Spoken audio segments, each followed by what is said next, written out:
Both fighters look anxious. I said before the fight, John, that this was going to be a one-sided fight, and everyone said I was crazy. You know, you really like Tebor in this fight. I know that. You got to meet both guys beforehand, you know, really assess their character. And I don't know. Paul was a nice guy. Absolutely. Too nice. That's what you said. Right. And, you know, Tebor is coming off a big win. He went down to Quebec. You know, I watched the fight last night on YouTube, and, you know, he stopped the guy real early. So he's on cloud 9 coming in this fight. He's a guy that, you know, his record doesn't really show his skill level in the sense that he's lost fights that, again, a lot of people thought he should have won. Hey, Junior, it's early in the fight. What do you see as you're, you know, looking at these two fighters, obviously two pros? What do you see unfolding right now? They're both being aggressive right now. They're both being aggressive right now. It's kind of really hard to judge because both doing a great job, but we'll see later on in the fights.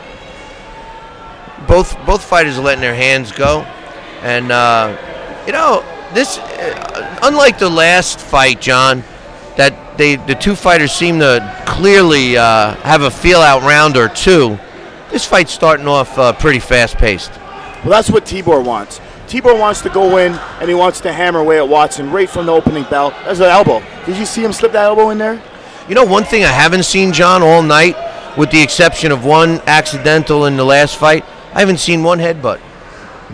I haven't seen a headbutt either. And you're right, the only low blow and now that elbow, that's the only two things that I saw in there. That's a nice counter right hand. There's nothing wrong with an elbow here and there. Hey, you know what? It happens every now and then. You miss the hook and you accidentally catch him on the chin. Or at least that's what I used to say. And again, Junior, I'm noticing that these guys aren't really working the body. That's something that, just as I said that, he lands a body shot. But that's something that's very important in boxing today, and I'd really like to see the younger fighters utilize the body work. Yeah, I guess you guys right now are probably just working on the headshots. Hopefully the body work does come in later on in the fight. Right now, it's still a quick pace fight, so it might slow it down. But right now, I'm gonna go with the guy who might have better stamina. That's a good call because a fight like this, at the pace that they're fighting at this point, could very well go down to conditioning, no doubt. And that's what you expect out of these two. Both these guys love to move forward. Both these guys love to throw punches. And both guys are going to be busy. You know, I actually am seeing a little bit of a slower pace than I expected, believe it or not. In this fight? Yeah. Wow. I really expected Tebor to try to come out and really start hammering away right at the opening bell.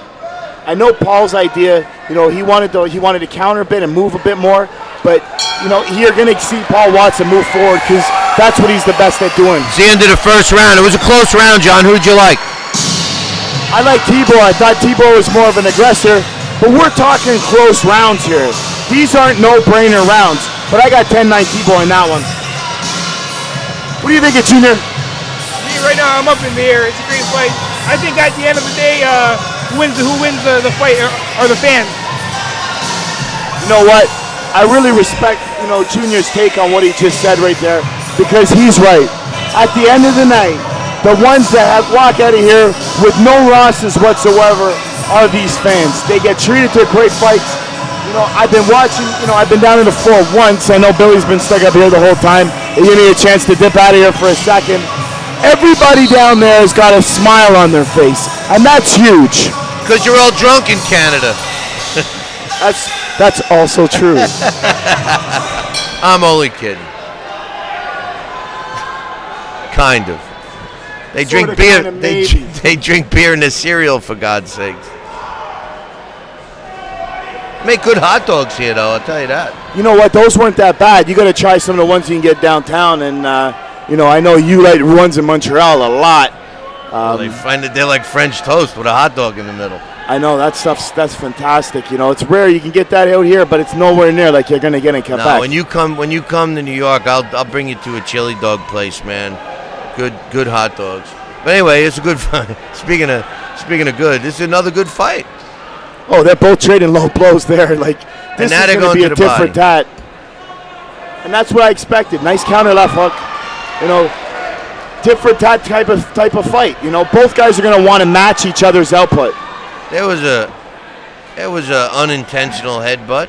I don't know how unintentional it was. He had him by both arms. No, unintentional. Yeah. You know, it wasn't like he was trying to reach in and headbutt him and do any damage, but it was one of those things where, you know, he knew their heads were going to collide. And that's the thing. That I don't have such a problem with. It's the guys that intentionally are trying to hurt you. A lot of times the guy knows it's going to happen and he's not trying to get out of the way. And it's a good thing not to do that to the young guys out there. If you know it's going to happen, it's like trying to head a soccer ball. You know, you don't want to try to hurt the other guy, but you don't want to turn a cheek and, you know, get yourself a cut either. So I got to give Tebor credit. You know, he handled that small situation the way you're supposed to. A lot of times the guys will just be coming in at the same, moving the same direction, and the heads will clash. But we have seen some fighters that use it as a fist. Evander Holyfield made a career off of doing that in certain stages. There's your boy Tebor picking up the pace, Billy. But, you know, as advertised, Paul Watson moves right back forward and makes Tebor back up, and he's doing it again.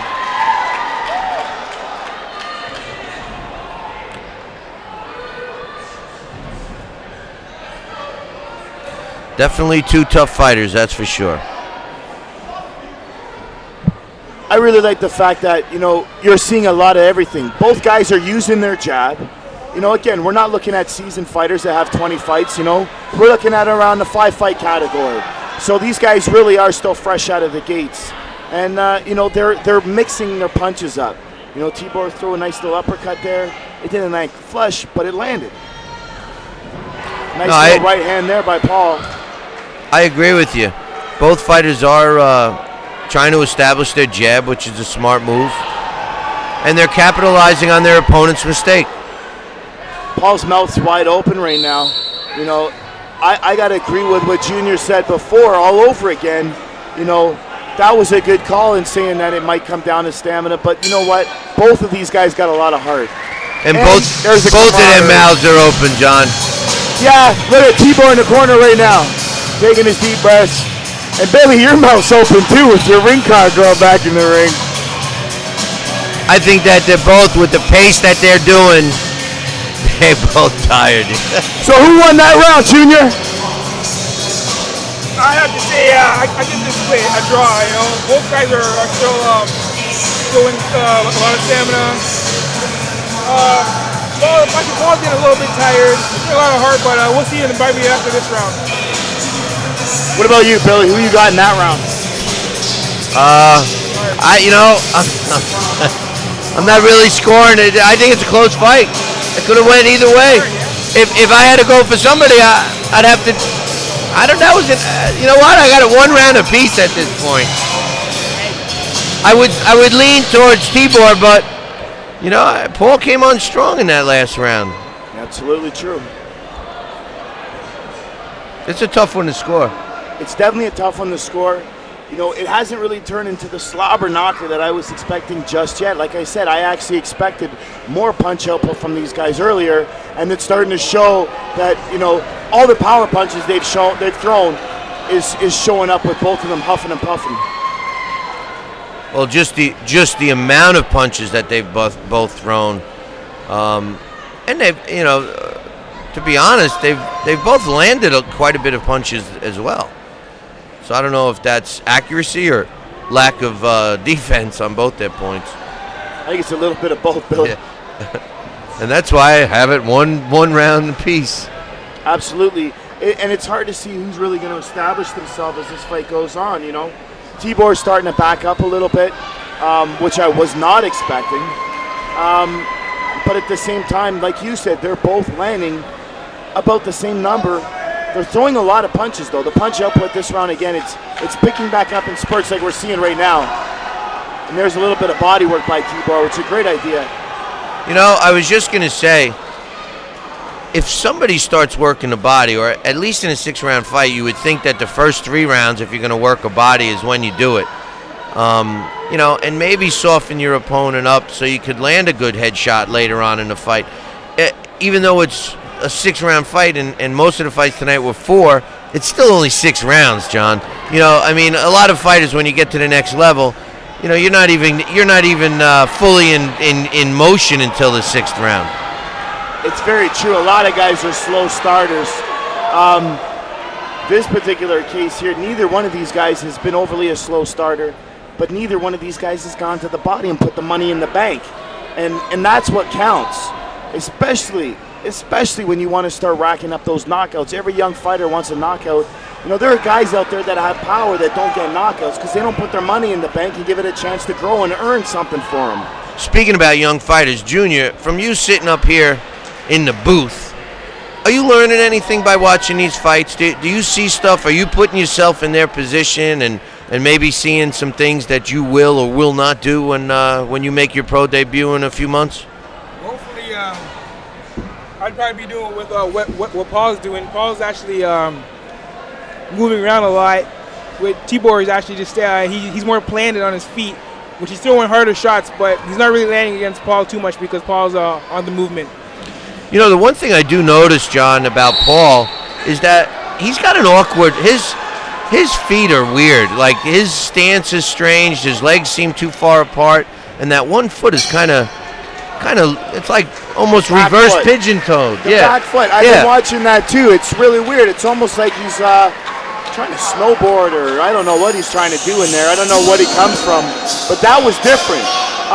The other thing is he's got a little bit of a funny head movement. At least he has head movement, and we're starting to see that more with the 6-rounders. You know, the way he starts to dip, and he's hard a guy to predict. And Tebor's having a hell of a time trying to predict where he's going to be. Well, he's went further than I thought he would. And I mean, I don't know these fighters as much as you, but I really thought that it was going to be a quicker fight, and I'm glad I was proved wrong. I expected it, you know, guns are blazing, everyone's banging, drag him out of the ring type of fight. We're close to that. We're seeing a little bit more of a tactical fight, and I think Junior is right. I think that's due to the movement by Paul Watson. You know, he's trying to bring something different to the table in this fight, and it may be helping him. I think the fight's still even, but that was a nice right hand on the chin, and, you know, Watson got that by taking a half step to his right, so... Well, these two fighters are clearly the most experienced fighters of the night so far. At least they're showing it here in this last fight of the night. These two and Buzz Grant are definitely the ones. Well, that fight started off really slow, and you know, this fight has been at a fast pace from the opening bell, and really it hasn't let up at all, John. No, and you know what? I don't think that we're going to see that. I think these guys are actually pacing themselves, believe it or not, Billy. Wow. Well, I do notice that Paul has a tendency, or at least he is in this round, of letting his punches go, and he's out of range. Even when they connect, they're not connecting with any power because he's too far away. That gives me an indication that he might have been stunned a little by some of Tebor's shots. Well, they can both bang. Neither guy's overly powerful, but you're right. Paul does not want to go in there and mix it up, and he's making that very evident right now. You know, I believe his corner's telling him that you're winning these rounds when you're boxing, so why get in there and take a chance and flip a coin when you're winning the rounds doing what I asked you to do? The only thing is he doesn't have the arm reach or the height. You would think that his fight would be inside. And you would think a guy like that would be throwing a lot of jabs and going right down to the body, you know? So, throw something upstairs, make the guy keep his hands up, and then dig in downstairs. The thing a lot of fighters forget is your head's out of range, both on the outside and if you're too far on the inside. And you're not really seeing Paul take advantage of the space on the inside a whole lot. Tebor just landed 2 nice uppercuts. Landed a body shot there too that had Paul gasping.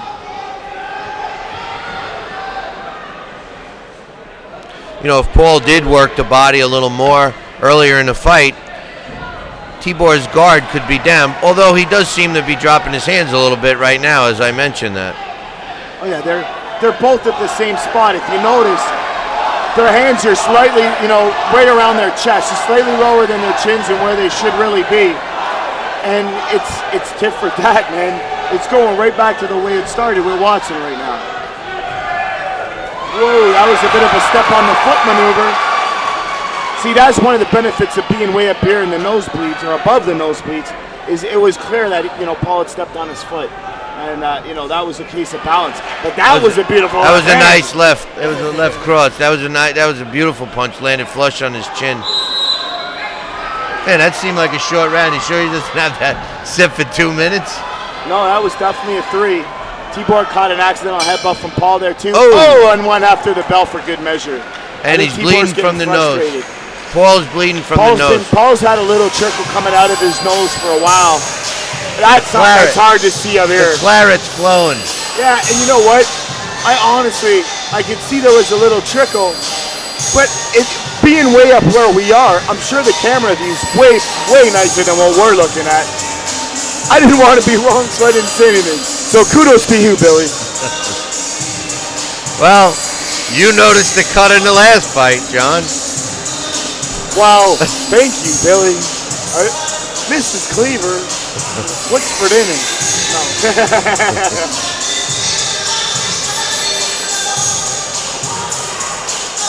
You know, this is one of those situations where we've been in here most of the night. This fight's still up for grabs. You know, don't get up and go grab a drink right now, because these guys both got a lot to prove to the judges in what's left in this fight. No, it's an even fight. It's a hard one to score. I stopped scoring it. So did I. I threw the scorecard out the window. I think after the second round, I thought, you know what?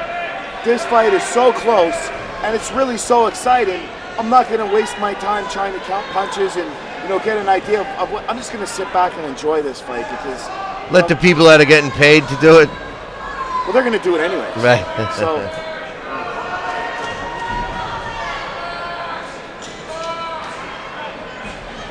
Junior, I think you're right. You know, whoever's the better conditioned guy might take this fight, because the pace still is pretty rapid. And you're right. You know, they're showing a lot of throwing a lot of punches. The pace is still going pretty fast. I think they're both in a pretty good condition. What I'm waiting for now is hopefully someone to get a bit tired to show their bad habits, and the other guy to attack on that. So we'll see what happens during the fight. Yeah, both of these guys, you know what? They got to know that the fight's on the line too, and you know, every punch is going to count at this point. Oh, for sure. I mean, you know, every punch counts, and you know, you guys are throwing every punch with heart. So, you know, hopefully now, if whoever gets fatigued, and I mean, you can throw a hard punch or a light punch, and if it lands the right way, that person's going down. So, but right now, I think it might go the whole fight. Yeah, I think this thing might go the distance too. However, you never know, and that's the one thing I like about these fights. The matchmaking, as Billy's been saying it all night long, has been absolutely phenomenal. I got to give full props to Jim Gentle of Stout Promotions. You know, there's a lot of guys out there that just put together fights and build fighters. And we all know that Bell City Promotions and Bill Williams have 5 fighters on this card. So they're trying to build fighters. But they're doing it with real solid competition. And, you know, when their guys win, it's not a fabricated or you know, something that's been fashioned specifically for them. It's a real true W. But like we were saying earlier, John, it's going to pay dividends down the road, because these fighters are in stiff competition now. It's only going to make them better fighters. A fighter that climbs up the ladder as a young fighter and gets hand-fed tomato cans for 20 fights, and then all of a sudden fights a tough fight and loses, there's no surprise to that. Tebor just landed a beautiful right hand. You know, Paul did a little bit of a tiny wobble, but you know, I wouldn't say he's not worse for wear. He definitely looks tired, and it definitely affected him. But he's in the fight. Tebor doesn't want to shake hands anymore. Did you notice that? Well, I noticed that at the weigh-in. I noticed that yesterday when I first saw him. He's not trying to be friendly with anyone. You know what, though? After the first couple of rounds, they kind of touch gloves or exchange pleasantries. Then Tebor hit him after the bell. Right. In the last couple of rounds, you know, I think the animals come out. But this is the last round. This round's going to be brought to you by Team Womble Photography.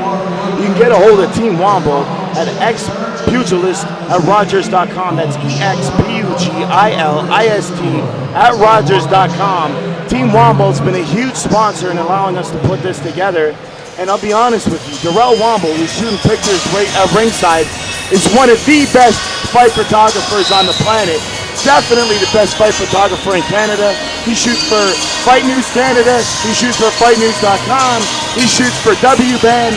This guy shoots for everybody. And, you know, we really appreciate his son's up here right now volunteering, working the camera for us. So, Donald and Darrell, thank you very much, guys. Yeah, no, this is the last round. I think both guys are going to give it everything they got. I think for this round right now, it's probably going to be a matter of style of fight. Paul is more well, I can't say more active, in and out, which Tebor is more flat-footed. He's throwing more power punches. So once again, it's going to go down to conditioning, and Paul does have a more harder style to keep up because he's more he has more movement. I think this fight's up for grabs, John, and I'm really looking forward to see who won. I think Tebor's definitely done more damage in this fight, and I think Tebor deserves this win. However, Paul has outboxed him so much in the earlier parts of this fight, or the middle parts of the fight, you could pick and choose in there. What a right hand by Tebor.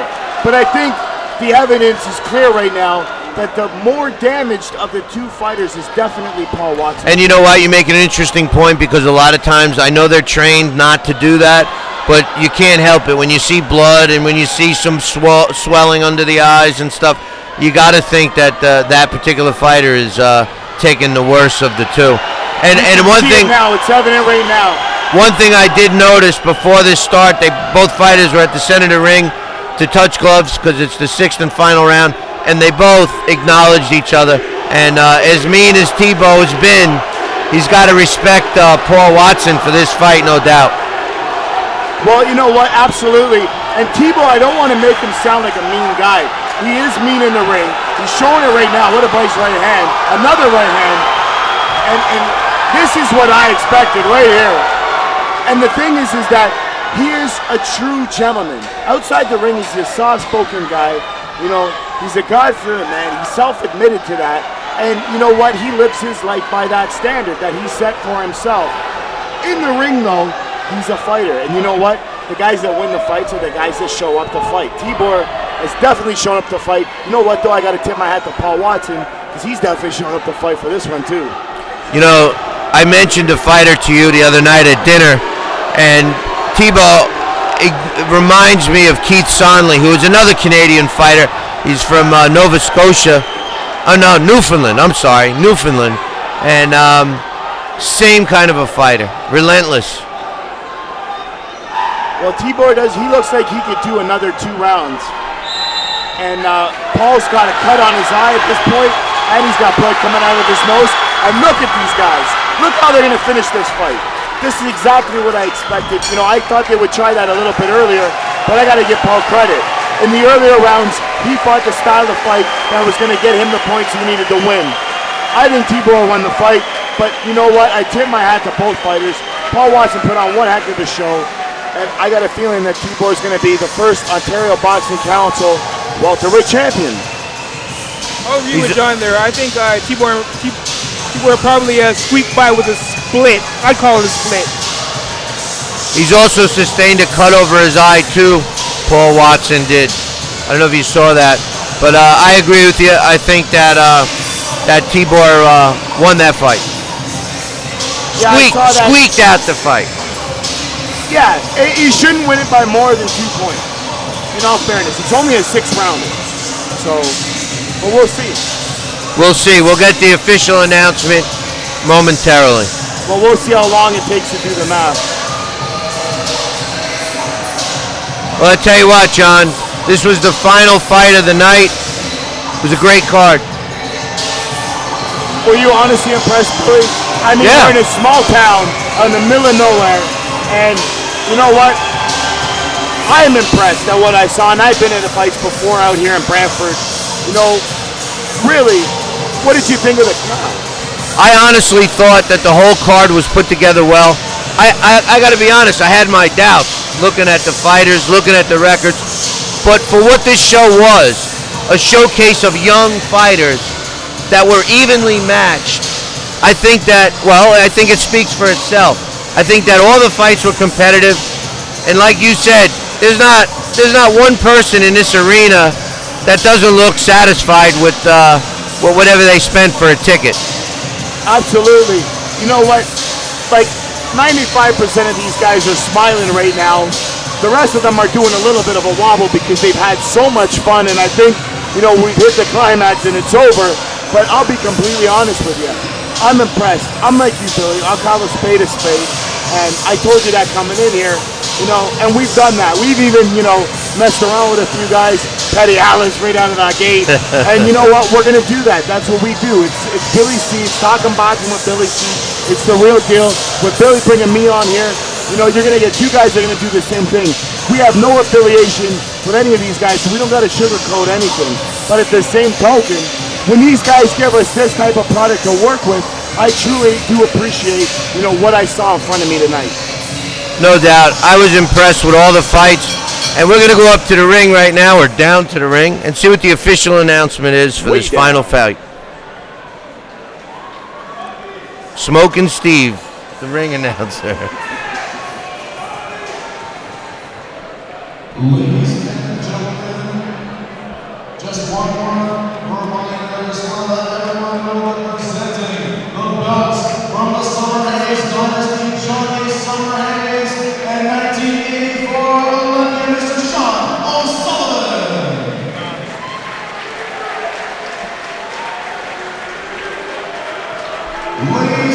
And here we go with the final.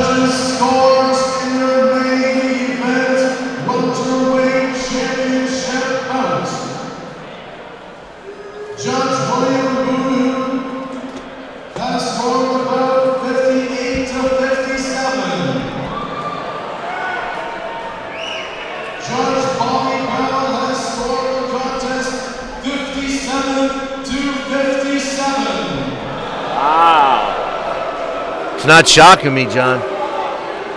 Judge Kelly's on their check has scored the bout 58 to 56. There's the 2-point round I thought we were going to see. Let's see. I think Tebor eked it out.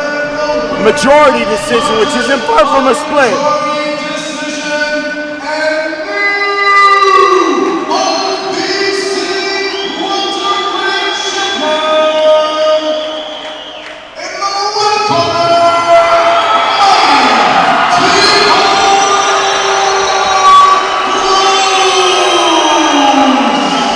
Neither guy needs to be disappointed whatsoever. Great performances on both sides in this one, Billy. You know, somebody had to win and somebody had to lose that fight. I can't argue with the scores. I know some people weren't happy, but it was an even fight. It was that close. I honestly stopped scoring the fight because I couldn't pick a winner for each round.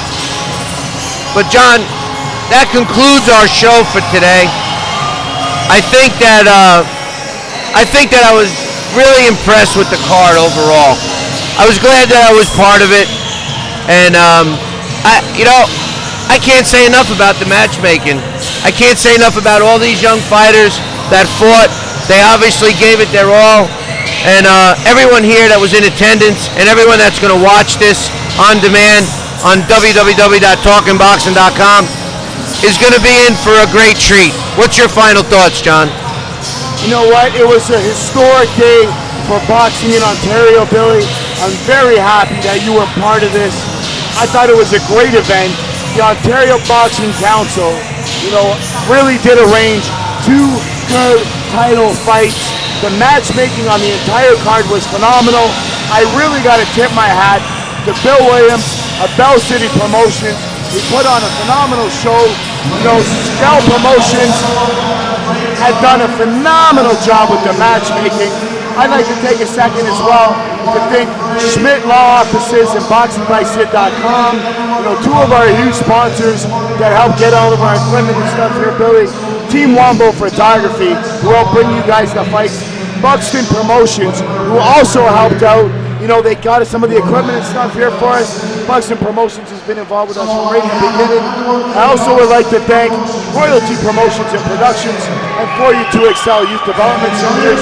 Without all of these guys' help, this was not going to be possible. But you know what? Bell City Promotions, you guys did a great job. You guys put on a great night of boxing, and I thank you. John, I was glad to be part of it, and can't wait for the next one. So, for Bill Calogero from Talking Boxing with Billy C. and John Robbins from the Brantford Civic Center in Brantford, Ontario, good night.